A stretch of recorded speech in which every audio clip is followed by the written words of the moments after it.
Mwari Baba tinonamatiro ana maiti kuma-UK. Tinotenda nenyasha dzenyu everyday. Ayo tinotenda Mwari Baba muramba muchingovatungamira. Birozi dzenyu zvichingomira navo vachienda pavanoenda kumabasa ikoko. Naiyetawo dai akakwanisa kusetwa zvakanaka hake ikoko. Inomatiro vava vari kuna mapasa emaexam vaone kuzvimiririra. Aiwa tinotenda Mwari Baba. Ndimi maziso edu patisiri. Wavadhorita nchidairi namwe.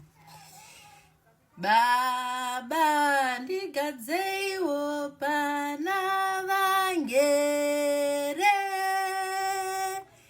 ndigokuimba iwo navo kudenga dairai ndisandiseiwo mweya wa Kristu